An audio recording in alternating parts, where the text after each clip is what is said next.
Please welcome my colleague, Adam Kraut.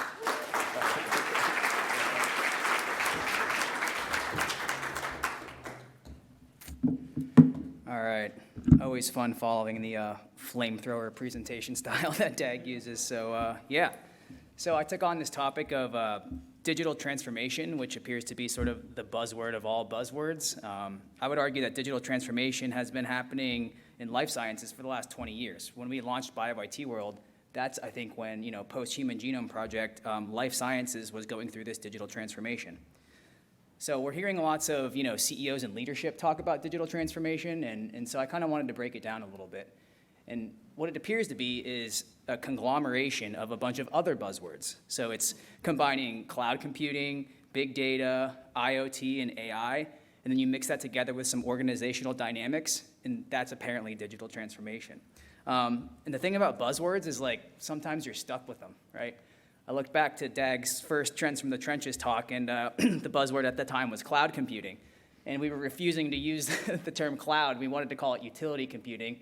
And Dag said, I'll try really hard not to use the word cloud in any serious technical conversation. So as the meme goes, that aged like milk. And so here we are. Cloud is here to stay. And so maybe digital transformation is a real thing and it's here to stay. And, I don't like the term. It feels like a buzzword, but let's maybe reframe it as some sort of, a leadership framework or a way for thinking about, the impact that data can have on your organization.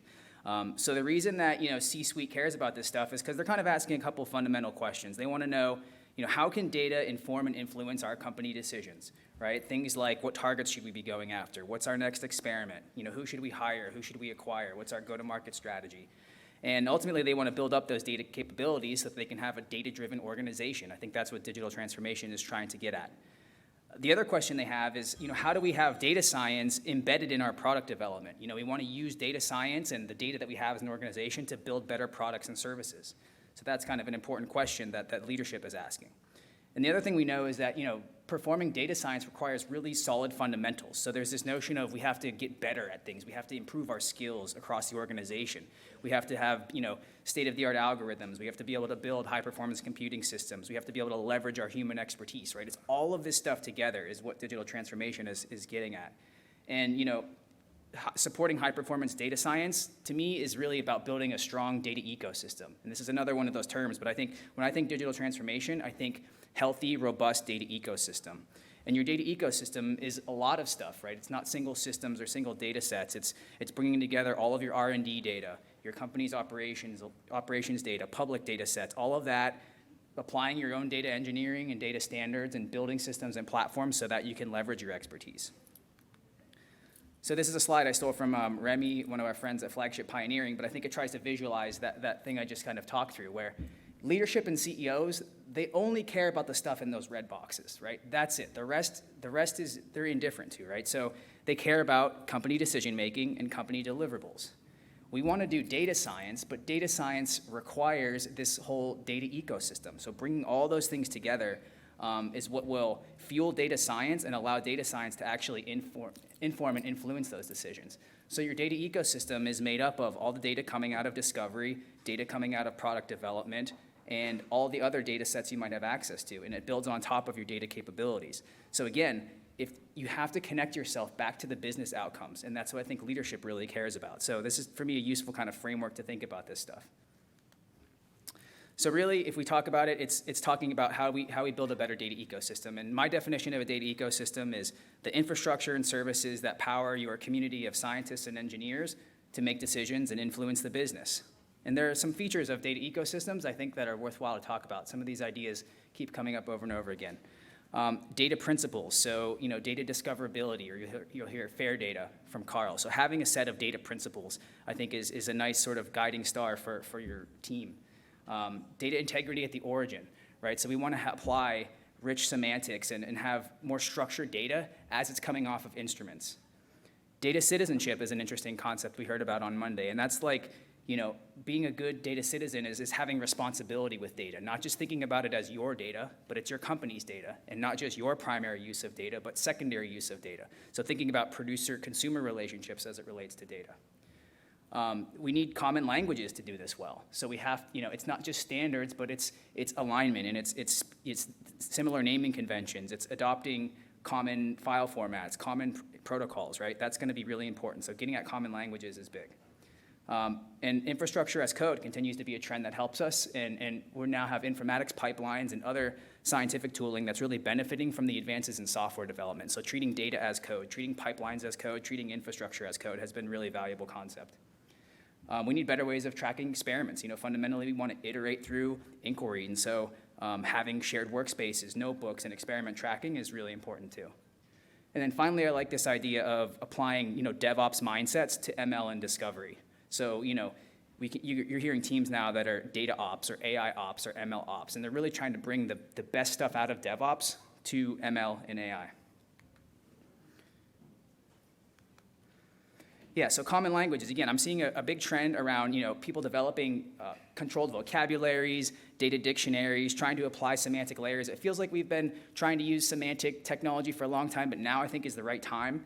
And really, if you think about it, cross-functional teams really need to be on the same page when it comes to common language. If you're going to combine, computer engineers, computer scientists, all kinds of specialists, you're going to have to develop common language, or else you're not going to be able to communicate very effectively. So again, more adoption of standard semantics, of APIs. We're seeing more people adopt things like FHIR formats, the GA4GH APIs. Even just picking file formats like Parquet to kind of standardize on really helps your team sort of move effectively and reduce friction. Sometimes you even want to develop your own new language, right? So don't be afraid of developing a domain-specific language if it helps you move faster. I think even programming languages matter, and so adopting a language that's going to give you the most range across your tools and platforms is probably a smart decision, especially for a small and young and growing team. So at BioTeam, that looks like Python, Go, or JavaScript, but again, pick what's going to work for you. But having that alignment really matters. So infrastructure as code is a trend we've seen a lot over the past 10 years. We went from Puppet and Chef managing our infrastructure to now people are creating Helm charts and using lots of CloudFormation. And really, I think this has helped informatics overall in sort of R&D research. You now have frameworks that allow you to write your pipelines as code. So tools like Nextflow and Airflow and CWL are great things because now we can specify the entire end-to-end data pipeline as code. It can be treated like code. One of our personal favorite tools, AWS's Parallel Cluster, is HPC clusters as code. So shout out to the AWS HPC team. Version 3.0 just launched a couple weeks ago, and I'm sure that's awesome. We continue to use that for lots of our clients. But also, infrastructure as code, should make our lives easier. So watch out for the trade-offs of over-investing in automation if it's not actually going to make your life easier. So, infrastructure is not exactly like software. Like, infrastructure is harder to test. And sometimes, it's unfortunate where you might have had something, some small change that would have been a single line in your shell or in Linux has now become like 40 lines of Terraform, right? And so is that any easier to manage? And is it actually making your life simpler?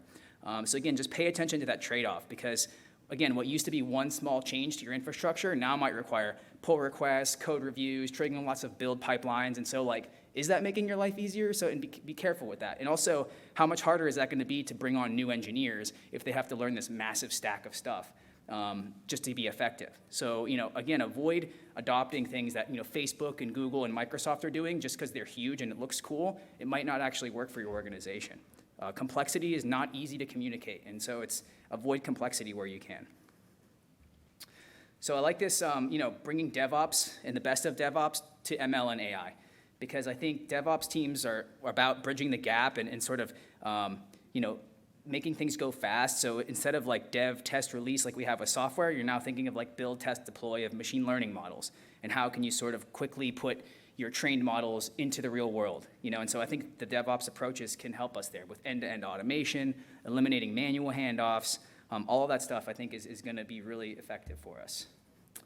And again, I think there's an interesting thing with ML where we want our models to be explainable, right? And that's not always the case, right? I'm sure Fernando will talk about this, but a lot of times AI can be a black box. And I don't know that we always want black boxes, especially if we're trying to understand fundamental biology and chemistry. Just because AlphaFold was released, does that mean we solved the protein folding problem? So I think it's important to kind of maybe think about these things. And again, a lot of our AI can be based on biased data or just bad mental models we have. Again, I'm sure Fernando will touch on that as well.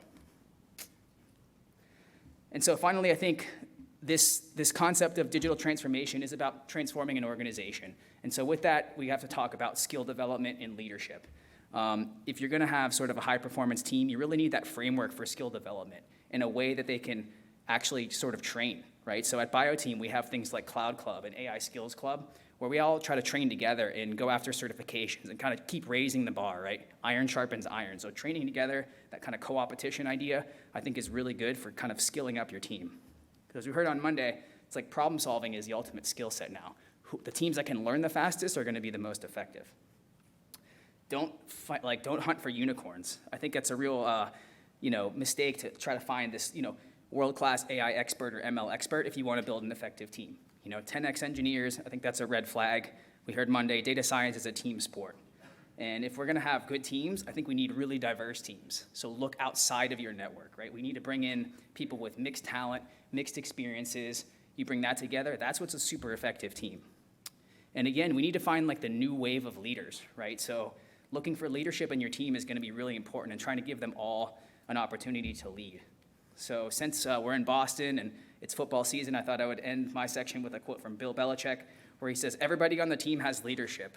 You don't have to be a captain to be a leader. Rookies give us leadership. Veterans give us leadership. If they have a good attitude and work hard and they put the team first, that's what leadership is all about. And that's it. Thank you. Next up is Kraut.